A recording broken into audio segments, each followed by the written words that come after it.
With us now is Ray Dalio. He's the founder, of course, of Bridgewater Associates, the largest hedge fund in the world.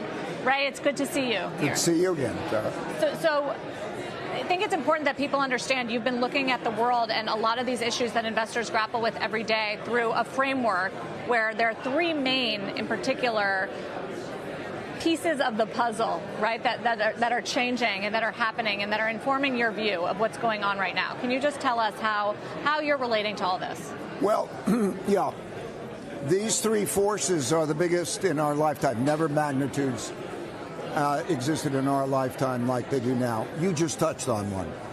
The largest amount of debt offerings and monetization of debt. What is money worth? What is the supply demand? We'll talk about that in a second. The second is the internal political conflict. Populism of the left and the right at war with each other, and neither side is going to accept losing. That kind of situation that has implications. They're economic, taxes, all of that, but they go beyond that. And then number three is the great power conflict. In other words, a rise of a great power like China that's comparable to the United States in that conflict. Those three things coming together, each one of them is in greater degrees than has existed in our lifetime before.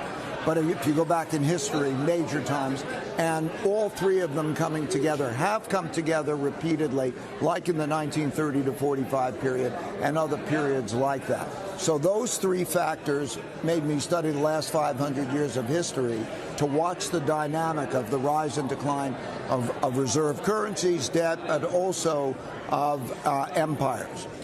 So if you bring it to today's issues, we passed a debt ceiling deal. There was a big sigh of relief on Wall Street about that. And we're going to get a lot of Treasury issuance. There's some concerns about liquidity issues and whether that's going to come out of bank reserves. But you're thinking much bigger about what we're facing as a country in debt, right?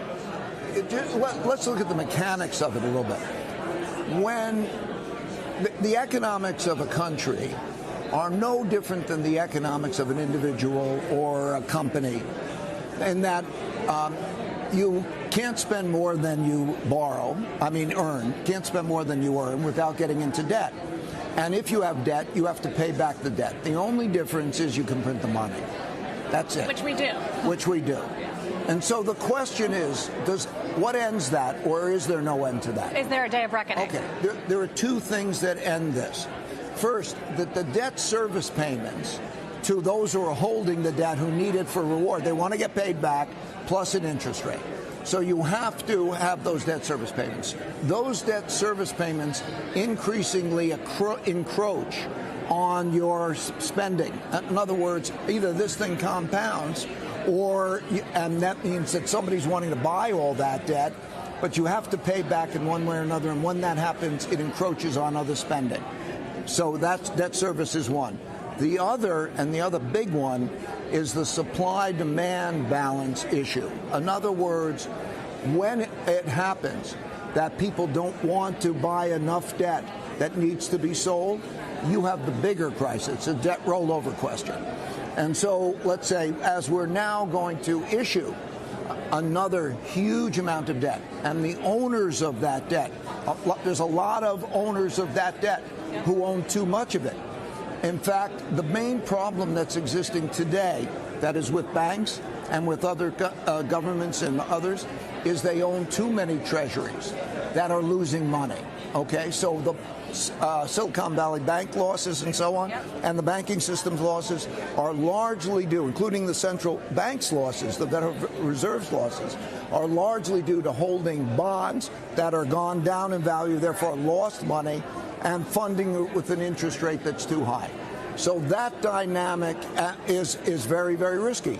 Over the next couple of years, we're going to see that supply-demand dynamic.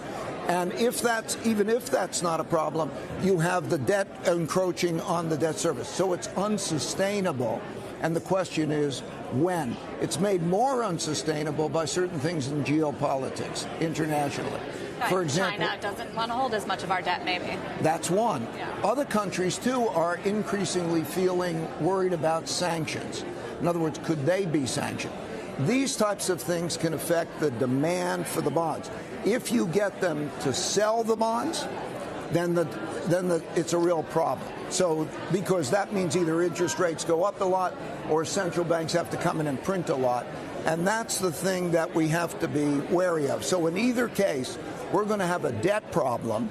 And the question is, how quickly and does it evolve in the way that I described, debt service payments or rollovers?